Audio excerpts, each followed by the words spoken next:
داستان سلطان نور الدین زنگی، جس نے صلیبیوں کے دلوں پر اپنی داغ بٹھا رکھی تھی۔ فرانسیسی نائٹوں کا وہ سربراہ کچھ نہ بولا، چپ رہا۔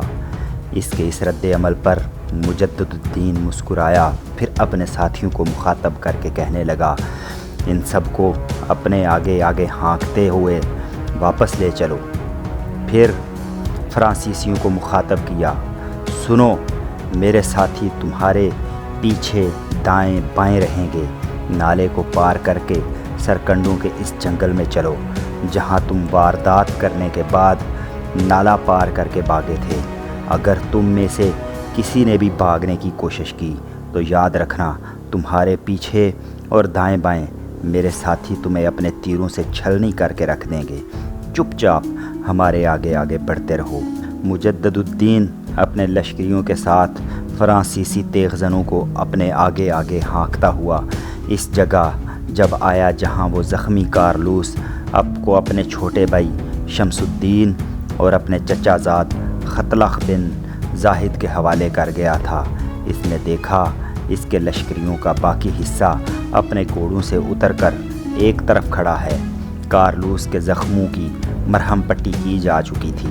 ابن دایہ اپنے گھوڑے سے اترا، اس کی طرف دیکھتے ہوئے اس کے لشکری بھی اپنے اپنے گھوڑوں سے اتر گئے اور فرانسیسیوں کو بھی انہوں نے ان کے گھوڑوں سے اتار دیا۔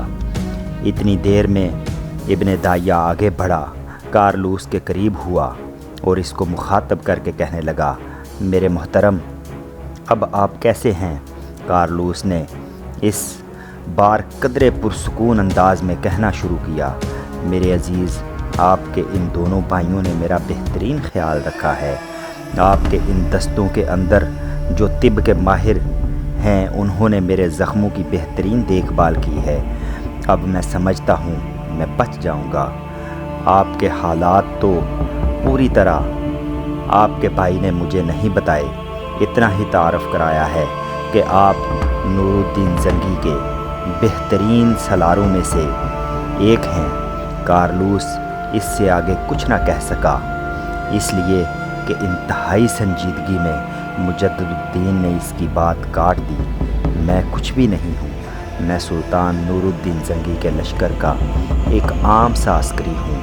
بس قدرت نے آپ کی مدد کے لیے ہمارا انتخاب کر لیا۔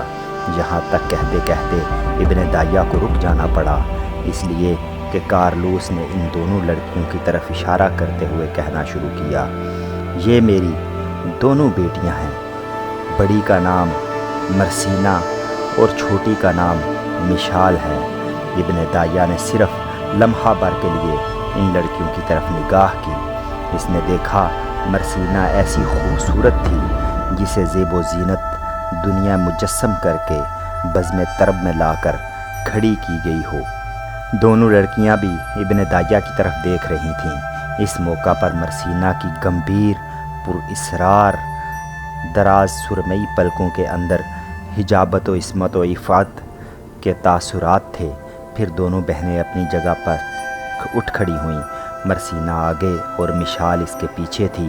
مرسینہ نے ایک سحر آفرین نگاہ مجدد الدین پر ڈالی، پھر اس کے ریشم جیسے ہونٹ کھلے، طلسمی جھنکار سی آواز میں اس نے ابن دایہ کو مخاطب کیا، امیر، میں، میری چھوٹی بہن، میرا باپ، سبھی آپ کے ممنون اور شکر گزار ہیں کہ آپ نے ہماری حفاظت کا سامان کیا۔ جب مرسینہ ابن دایہ سے مخاطب ہوئی تب اس نے پھر ایک نگاہ اس پر اور اس کی چھوٹی بہن پر ڈالی، پھر اس نے دیکھا مرسینہ عمر کے اس حصے میں تھی جہاں اٹھتی شوخ جوانی اور رخصت ہوتی طفلی ملتے ہیں اور کفر ساما شباب اپنا رنگ جمانا شروع کر دیتا ہے۔ وہ بلوغ کی دہلیز پر قدم رکھ چکی تھی۔ نسوانیت کی اولین کرنیں اس کے چہرے اور اس کی شخصیت کے علاؤ کو خوب روشن کرنے کے درپے تھیں، جبکہ چھوٹی بہن مشال ابھی اپنے بچپنے کی آخری حدود طے کر رہی تھی، تاہم وہ اپنی بہن مرسینہ سے بھی کہیں زیادہ خوبصورت اور حسین تھی۔ مجدد الدین نے ایک نگاہ ان پر ڈالنے کے بعد اپنی نگاہیں جھکا لیں۔ زمین کی طرف دیکھنے لگا، پھر ان کی طرف دیکھے بغیر کہہ رہا تھا، میں نے جو کچھ بھی کیا ہے وہ رب کی رضا کے لیے کیا ہے۔ یہاں تک کہتے کہتے ابن داہیہ کو رک جانا پڑا، کیونکہ اس کا چھوٹا بھائی شمس الدین اور زاد خطلخ بن زاہد دونوں اس کے قریب آ گئے تھے۔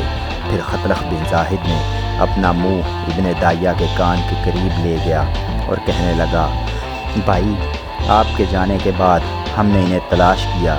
یہ جو دونوں لڑکیاں ہیں، سرکنڈوں کے ایک گہرے جھنڈ کے اندر کسی نے ایسا گڑھا کھود رکھا تھا اور وہاں کچھ کٹے ہوئے نرسل پڑے تھے۔ یہ اس گڑھے میں گھس گئی تھی اور اوپر انہوں نے خشک نرسل ڈال لیے تھے۔ اپنے آپ کو انہوں نے محفوظ کر لیا تھا۔ ان کو تو ہم وہاں سے نکال کر یہاں لے آئے۔ ہم جنگل میں آوازیں دیتے رہے، پہلے یہ اس گڑھے سے نہیں نکلی۔ جب ہم نے انہیں یقین دلایا کہ ہم صلیبی بھیڑیے نہیں، ان علاقوں کے مسلمان ہیں اور الربا کا رخ کر رہے ہیں، اور یہ کہ ان کے باپ زخمی ہیں، ہم نے ان کی دیکھ بھال کر دی ہے، تب ہمت کر کے یہ دونوں گڑھے سے باہر آئیں اور ہم انہیں یہاں لے آئے۔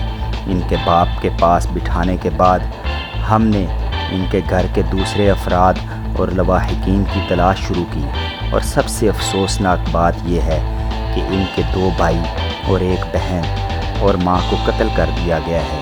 ان کی لاشیں ہم ابھی تک ان کے سامنے نہیں لائے، تاہم یہ اطلاع ہم نے کارلوس کو کر دی ہے۔ کارلوس کہنے لگا کہ ابھی تک میری بیٹیوں کو ماں، بھائیوں اور بہن کے قتل کی اطلاع نہ کریں۔ پہلے میری مرہم پٹی ہو لے، میں کچھ سنبھل جاؤں تو انہیں اطلاع کریں گے۔ کم از کم انہیں یہ تو یقین ہو جائے گا کہ ان کا باپ زندہ ہے۔ اس طرح یہ مرنے والوں کا غم برداشت کر جائیں گی۔ اب جیسا آپ کہتے ہیں ویسا ہی کرتے ہیں۔ خطلخ بن زاہد کے ان الفاظ پر ابن داہیہ کے چہرے پر دکھ اور پریشانی کے آثار نمودار ہوئے۔ پھر وہ فرانسیسی ٹیمپلروں کے سرخیل کی طرف متوجہ ہوا۔ اس کے سامنے کھڑے ہو کر تھوڑی دیر تک بڑے غصے اور غضب سے اسے دیکھتا رہا۔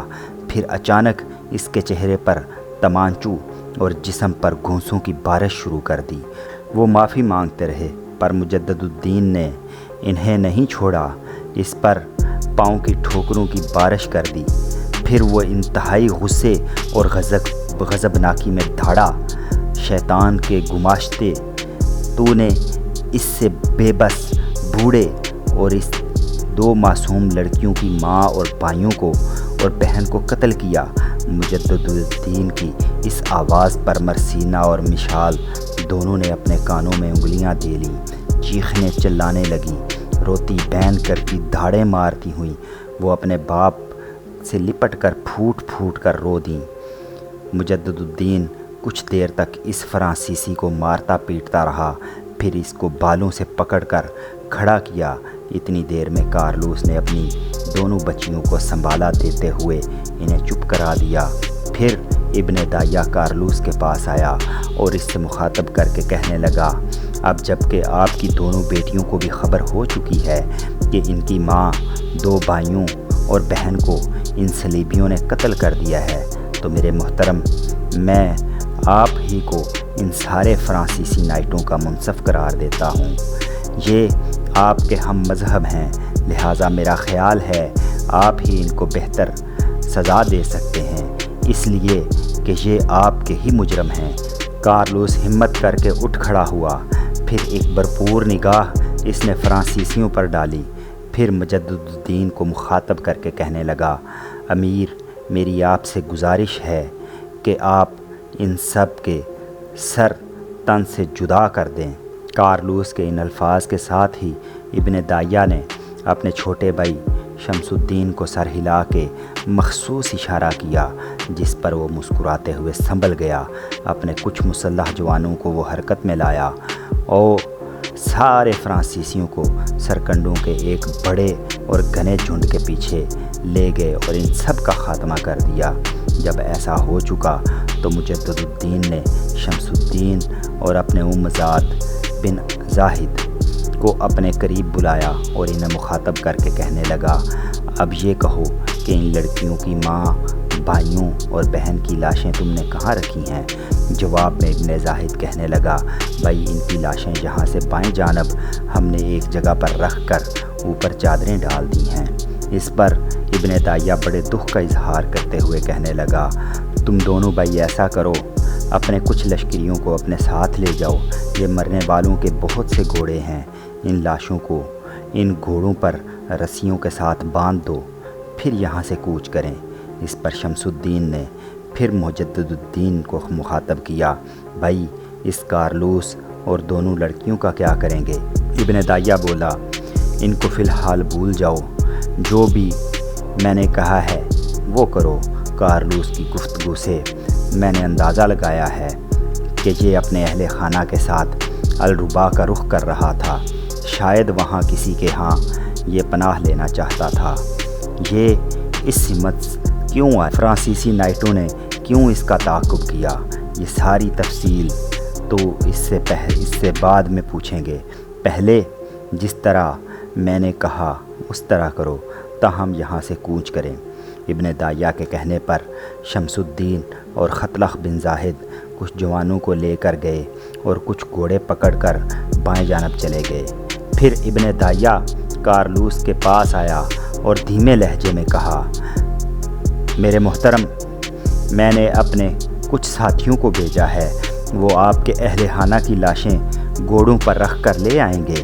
آپ ذرا اپنی دونوں بچیوں کو سمجھائیں کہ صبر اور تحمل سے کام لیں، جو ہونا تھا وہ ہو چکا، اسے واپس نہیں لایا جا سکتا۔ لاشوں کے لانے کے بعد یہاں سے کوچ کیا جائے گا۔ کسی ٹھکانے پر جا کر میں آپ سے اس حادثے کی ساری تفصیل جاننا چاہوں گا۔ کارلوس نے مجدد الدین کا شکریہ ادا کیا۔